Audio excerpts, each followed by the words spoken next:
There isn't a lot of time, so I'll make a quick start and try to keep time. I want to speak under this title, Trying to Be at Home in the World, Education for the Present. And I'm just really honored to have received the invitation to speak here on this very special day and this very special point in time for Steiner Waldorf education. There are a couple of things I would like to share with you, and of course there's always more.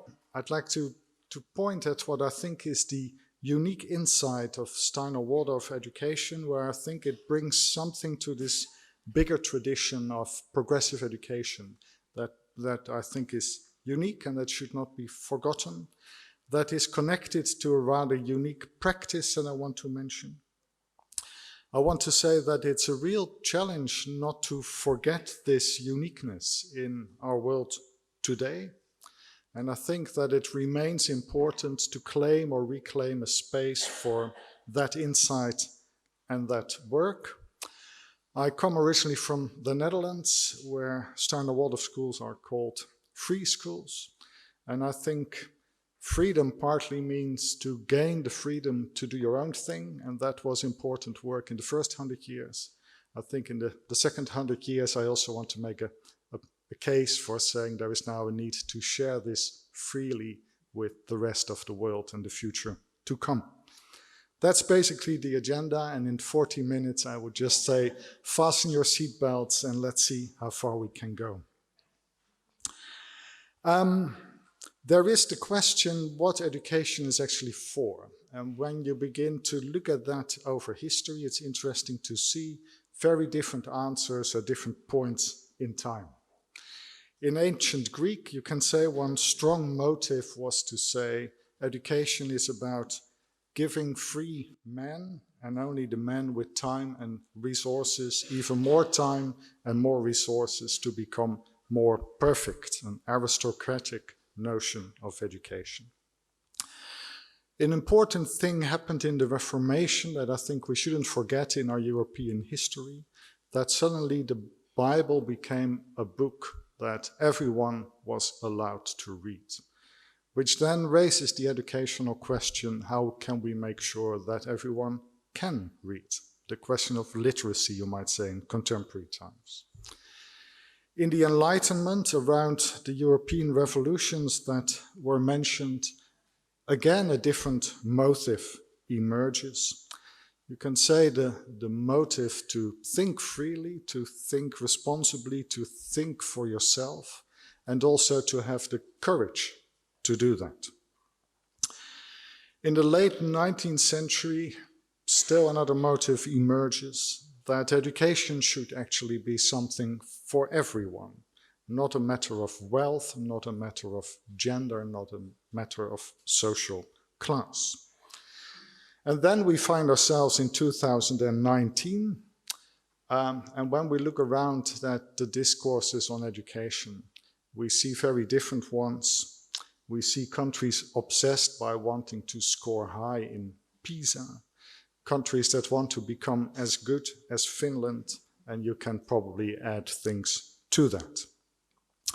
Now, when I sent my PowerPoint, there were all kind of interesting clicks, so a lot of surprises, but I think that was lost in putting it in this, so you'll just get everything in one go.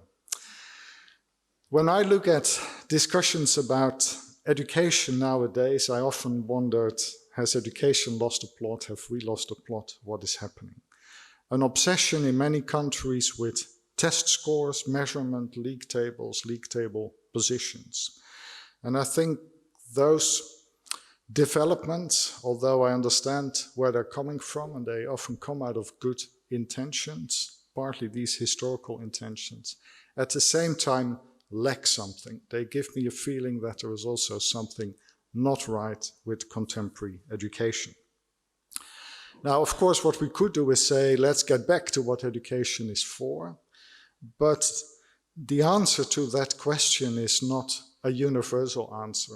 That is historically contingent, as philosophers would call it. At each point in history, we again need to ask this question, So what is education? What do we do in this meeting between the old and the new generation?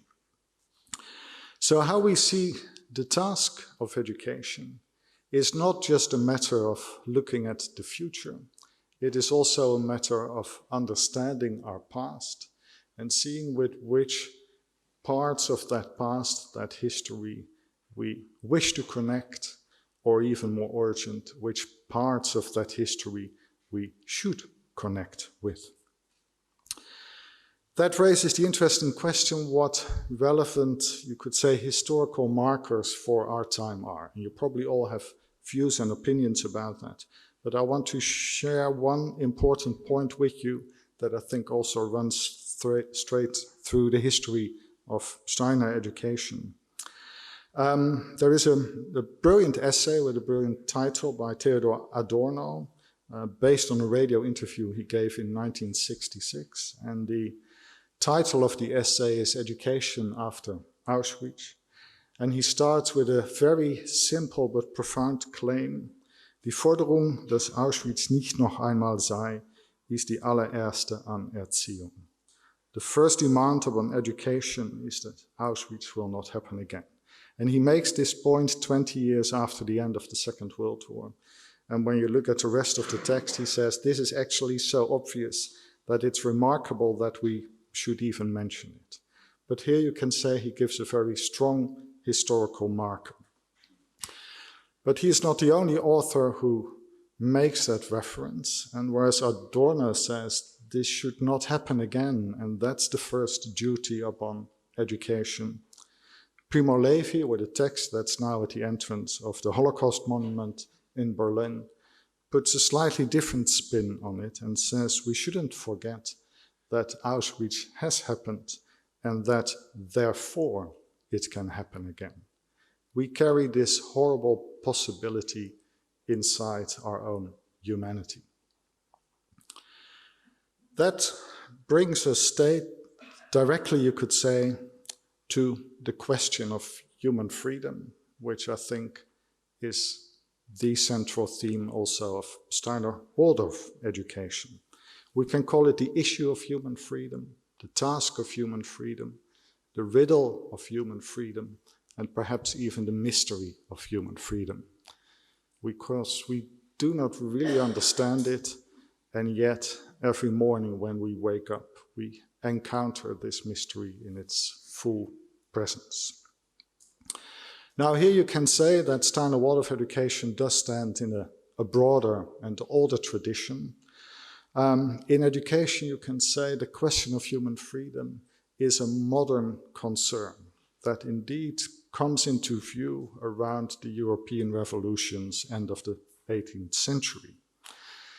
And one author who I think brings this to the heart of the question of education is Jean-Jacques Rousseau, who in his book Émile points out that for educators there is a double task. Most people know Émile if they have read a book, but even many of my colleagues in education have never read a book, that's fine. They all know the first sentence that everything that sort of comes from the creator is fine, and when it ends up in society it all goes wrong.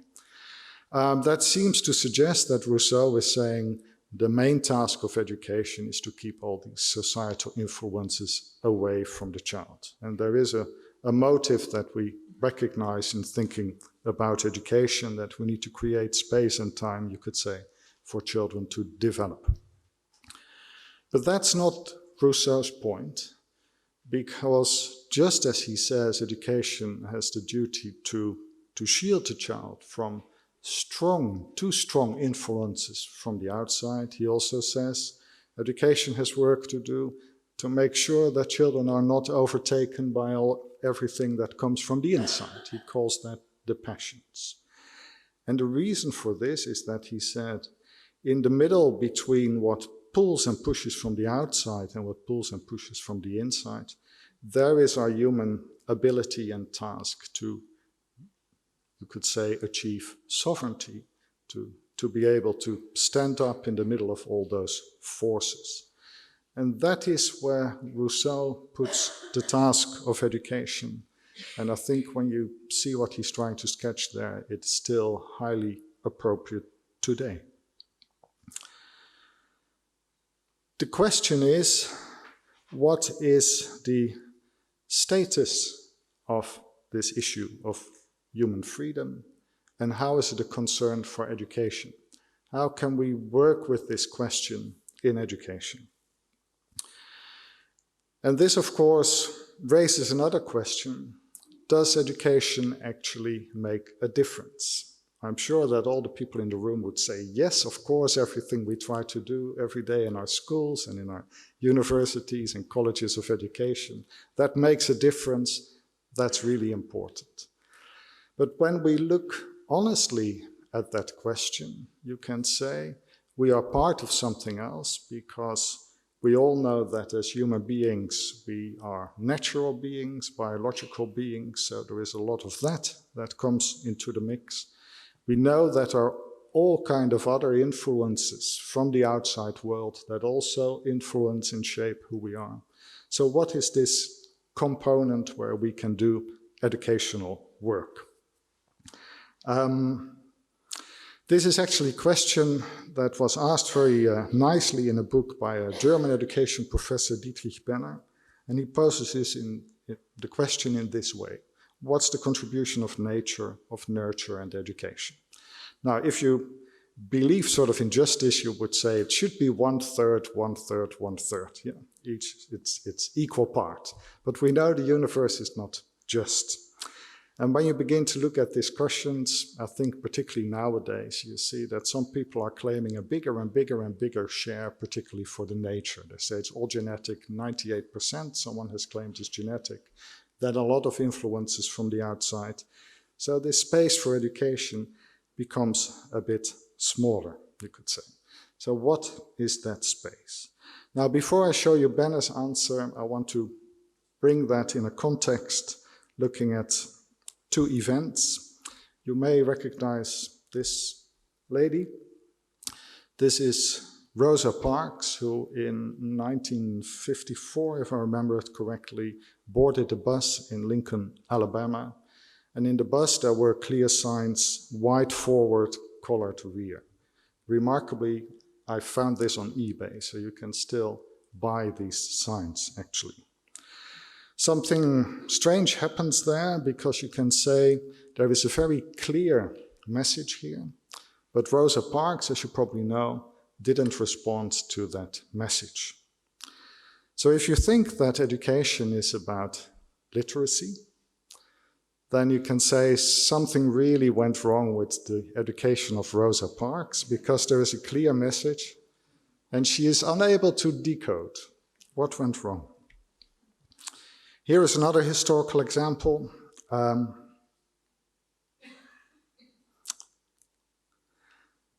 This is Adolf Eichmann, who was responsible for the logistics of moving people to concentration camps, fled to South America, and then was caught by the Israeli Secret Service and put on trial in Jerusalem. And what is interesting about Eichmann's case is that when he was asked whether he had responsibility very specifically for the death of everyone who perished in the concentration camps, his answer was that he said, no, I don't have responsibility for that because I was only doing my job. I was only following orders. So here you can say, if the job of education is to make sure that students do what we tell them to do, this is educational success. Adolf Eichmann learned to listen well, and you can ask, maybe he learned to listen too well. So what is happening here?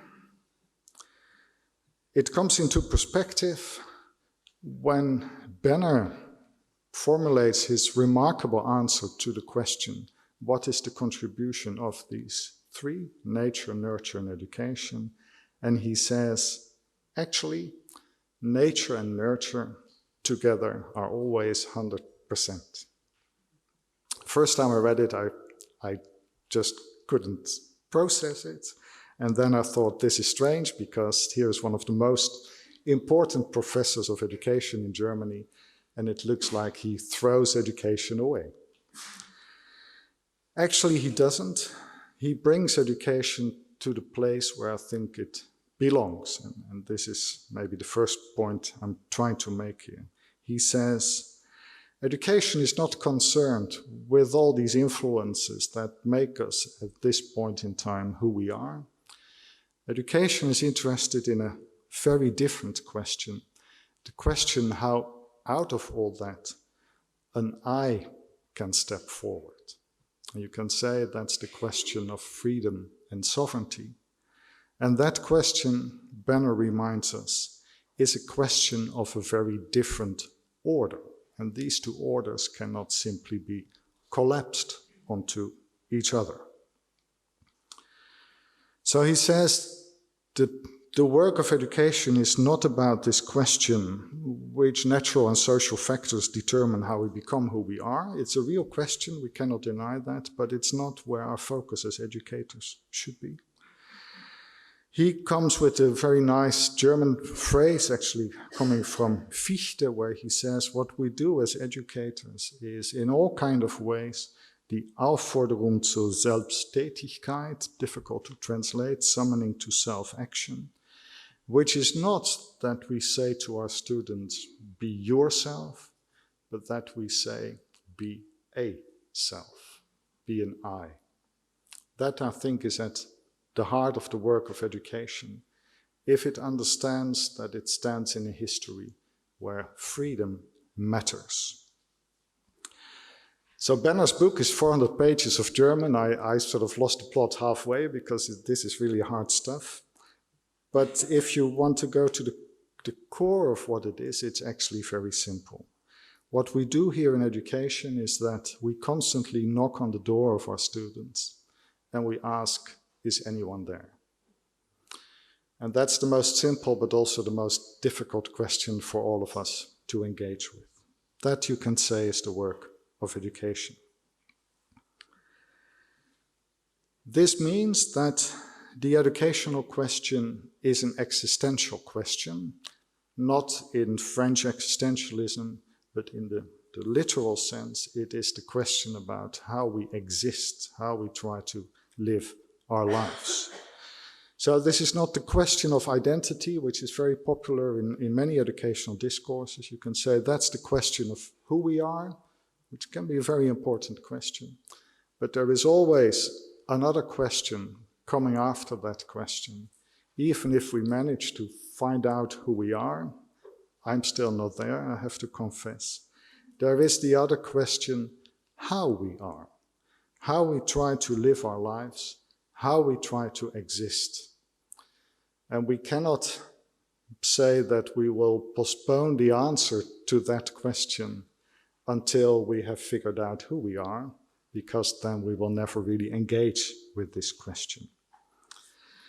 So the question of our human existence is the question of what we will do with who we have become, what we will do with our identity, with what we will do with everything we have learned, with our capacities and competencies.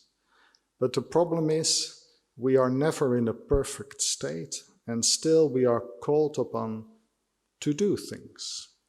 So our existence as human beings also means that we have to be in relationship with our inabilities, our blind spots, our incompetencies. So if we're going to talk about competencies later today, don't forget that incompetencies also matter in how we try to live our lives. There we need a different word, and some languages are more helpful than others. In English, I end up with this strange word, subjectness. Existing as subject, not as object. That is at stake. So if you want to put that on a t-shirt, it looks like this.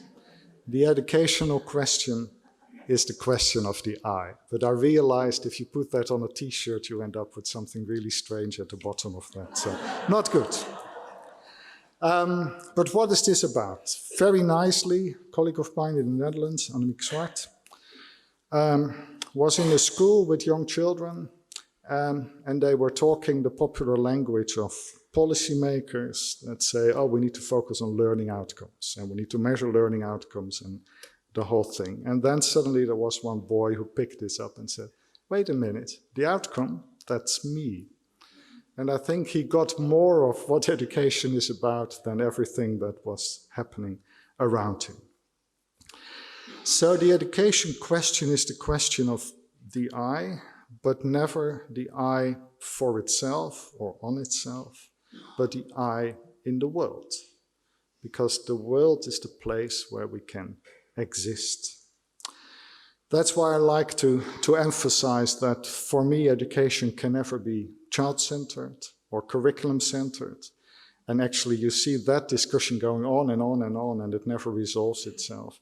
Education needs to be world-centered. It needs to bring child and curriculum together in order to try to make that step into the world. That may be a question of becoming knowledgeable, becoming competent, but it ultimately requires courage. So at the bottom of what we do, we are, I think, constantly in the process of trying to encourage children to try to be in the world and to try to be at home there. And this beautiful phrase comes from Hannah Arendt. And we all know, and I think that's really interesting, that at this point in time, the younger generation is speaking back to us and is asking where our courage is of trying to be at home in the world. And I think that is tremendously significant. Here I think I would put some of the unique insights of Steiner Waldorf education. And this is my way of formulating it, and you can do with it what you want. I think that what is a unique insight from Steiner Waldorf education is that the child is not a thing to begin with, but I would also say that the child is not a developing thing where the work of education is just to manage that development. For me, that is a problematic way of thinking about education that is very prominent in how people currently think about education. And then people say, well, if we understand how the brain works, for example, then we can manage this development. Or if we tell students that they should self-regulate, then they become managers of their own development. And all of that constantly turns the self of the child into a thing that needs to be managed. That's my worry there. The unique insight of Steiner Waldorf education is that education is about to question how the I can arrive in the world. Yeah, pulling the soul into the body is already quite something if you can pull it off, but that's only step one. Step two is how that embodied soul can enter the world. Because the world is the only place, space where we as human beings can live our life, are allowed to live our lives, are given the gift of living our lives. So it's a tremendously important place and space. And the whole point about living one's life is that we each can only live our own life. I would say, therefore, but this is probably a discussion point, that the unique insight of Steiner Waldorf education is that they don't have a developmental perspective on education, but a biographical perspective. And there is a huge difference between the two.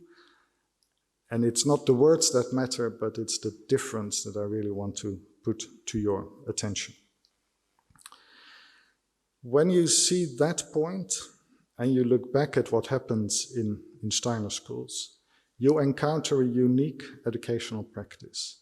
But it's really important to look carefully, because that practice can also look very differently if you just say it's a lovely building or they do all kind of arty things. That is not what is happening in those buildings. They do biographical existential work, I would say. You all know the practice, so I don't need to tell you about it, but I'm just saying, look very carefully about what you're doing.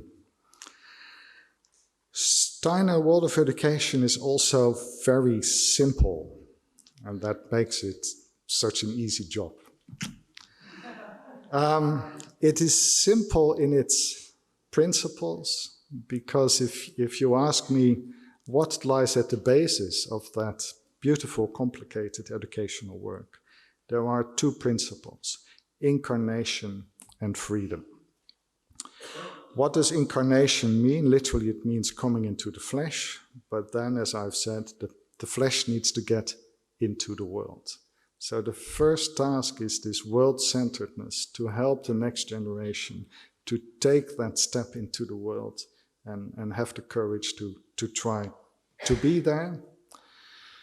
But this world, and maybe our world more than previously, is a world that pushes and pulls, that seduces and puts all kind of very problematic incentives in front of all us. So you can say, in addition to the task of incarnation, getting there, there is the task, how do you remain free in that complex existence? And I would say that is the question of achieving sovereignty.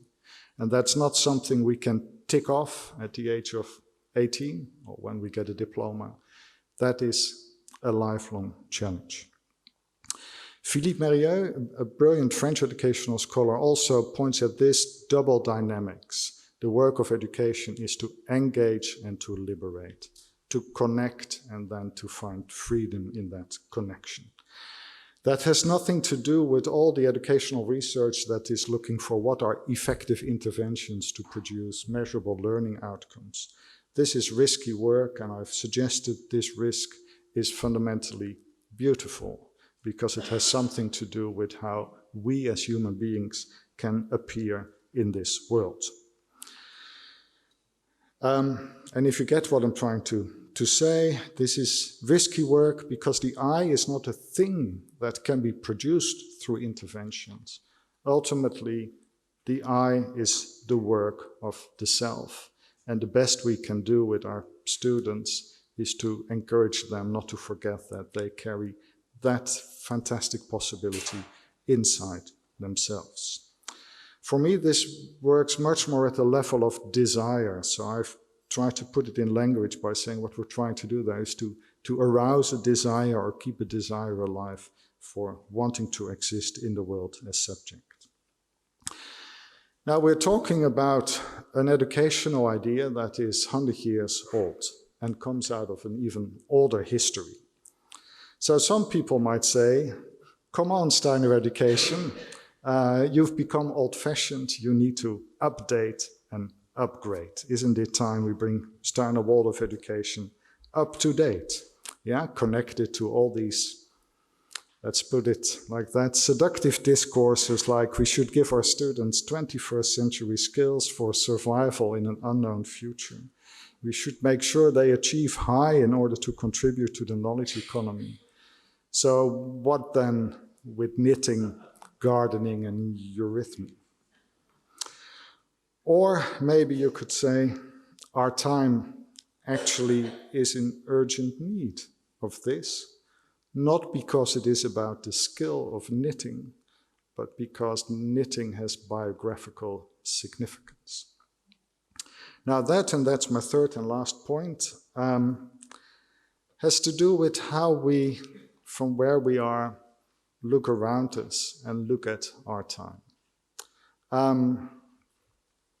The phrase that Ilona used, that I've used somewhere, is indeed to characterize our time as a time of shopping, and that is a quick way to pick up on an idea from a really interesting book by an American author, Paul Roberts, who says, if I try to capture what our time is, I would call the society we have created with ourselves an impulse society. In the American version of the book, the subtitle is America in the Age of Instant Gratification. And I think that the precedent they have chosen exemplifies this problem really well. In the English edition, the subtitle is "What is wrong with getting what we want?" And what Roberts does really well in the book is to show what is wrong if that becomes the organizing principle of our collective lives. It has a lot to do with this difference between what we want and what we need. And Roberts comes with interesting statistics that he says, when I look at the American economy, 70% of what is produced is stuff we don't need. It's stuff we think we need, but we actually don't need it. So he says, what do we actually do with an economic system that is almost too good at giving us what we want? Yeah, we know the problems with obesity, addiction, they work precisely there. He also says this economy that we have, that is so focused on giving us what we want, is maybe no longer able to help us in giving us what we need. And we know that that is one of the big problems of the current financial system. The big question is, of course, where do our wants come from? And that is an existential question. But this is one analysis that actually economic forces have played a very important role in pushing up our wants. This has something to do with the strange idea that people think that economies can only exist if they continue to grow. For a long time, we have pursued this growth by constantly opening up new markets, and some countries here in the room have been very good at that and have benefited a lot from getting stuff from elsewhere or selling stuff elsewhere. At the point when the economy becomes global, suddenly it's not possible to grow there. Then you see that the economy tries to make money out of time. The stock market, as long as your computer is just slightly faster than the computer at another stock market, you can make money out of that difference. But at some point, everything comes so fast that you cannot make money out of time. That is my analysis of the recent stock market crash. Time was up, you could say. And then what you see emerging, and again, Roberts documents that really well, he says, where is there still capacity for growth? And he says, that is if the economy can give us new desires. And this company is the best example of it. Apple doesn't sell mobile phones. Apple sells us the desire for a new mobile phone. And they sell us that for free, so that's really kind. But of course, once that desire is inside us, then the money begins to flow.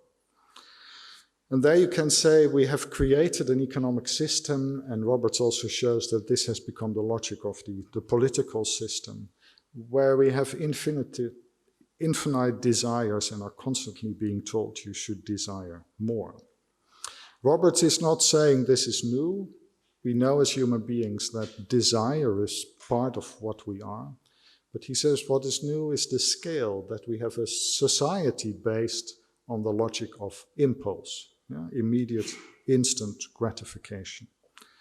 And the other thing, and I think that's really important for education, and I'm going to end with an observation about that, is that many of the institutions we had where we helped each other to temper our desires, to look carefully at what should be desired and what should not be desired, those institutions have themselves become part of the logic of desire. That's what I see in contemporary education when we're being told our schools cannot be good enough, they should be excellent, we should be number one, we should compete with other countries, rather than to say, is that a desirable orientation? And I think it's not, because it's of course not sustainable. It's a rat race that even you won't wish that rats should be involved in. So this pressure constantly to improve rather than to ask what needs to be done here and now, what is the challenge before us, what does history ask from us, that begins to disappear. So the one question that in a sense has become taboo in this impulse society is precisely this question, is everything that we we think we want, is that what we actually need? And therefore, as educators, we should be very worried about this dynamics, because this means that the impulse society is not interested in the arrival of the I. The impulse society just wants us to run behind our desires. And the impulse society is rapidly maybe eroding the institutions, the places, the practices, where we can slow down and sit together and look carefully at all these dynamics from the outside, from the inside. And with Apple, you see that looks outside is also inside. So this is a very strange mix, where this question of how do we achieve sovereignty again becomes a really urgent question. Here I want to make a case for the school, not as a place for learning. If that's our only answer to why do we have schools, then we can close the schools because you can learn much better and faster on the internet. And if we give Google the power, they will be happy to organize that for us.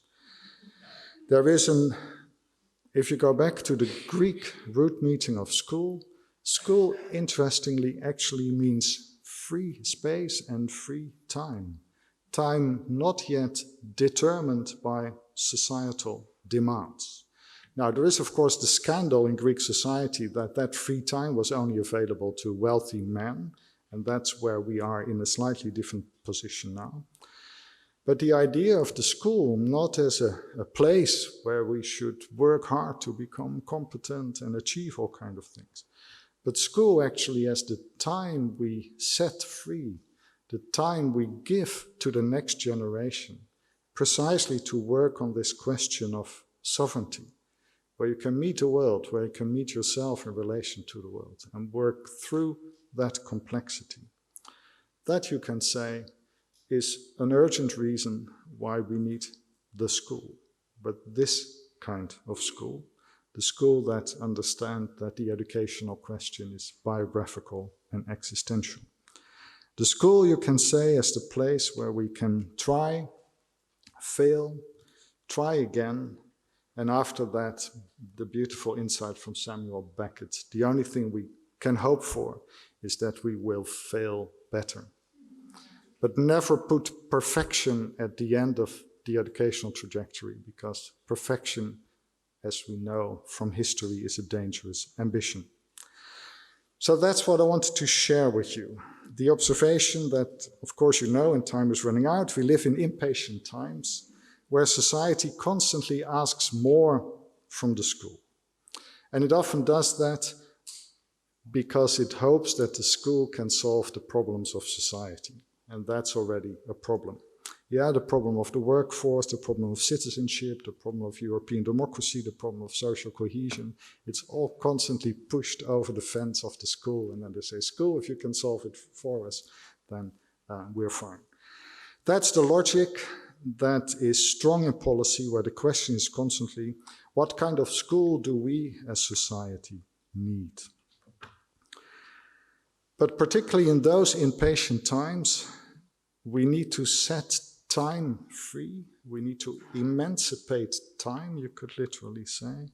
And we need to claim space to help each other, and particularly the new generation. But as I said before, the question, who actually needs the help, encouragement? And the encouragement is really shifting. To keep coming back to how are we able to stand upright in that very rapid flux, achieving sovereignty. And what I value about Steiner Waldorf education, for many years against the grain rather than in the mainstream, that it keeps claiming that free space and continues to practice education with a connection to this existential question, human freedom in the world. That's why, for me, it's completely obvious that Steiner Waldorf education responds to the challenge for education after Auschwitz. So I see that historical line, and I think that's a really important response. It is not there, as I said, just for Steiner Waldorf education to be happy amongst ourselves, but here is something that needs sharing, that needs communicating. For that, it remains important that we keep working on what is the right language to articulate what's happening there, and that is tremendously difficult. Because otherwise there may be the risk, you could say, that Steiner Waldorf education gets lost in translation. So also here there is a difficult challenge how to remain sovereignty without withdrawing from the world. For that important work, a different question comes into view. Not this impatient question, what kind of school does society need? But the question, what kind of society does the school actually need so that it can continue to be a school? And that question goes, as you see, completely in the opposite direction and is an important question to keep reminding policymakers about. So that this school can be this place where we can help each other to remain courageous in this difficult task of living on this earth together well. Good luck with that task, and thanks very much for your attention.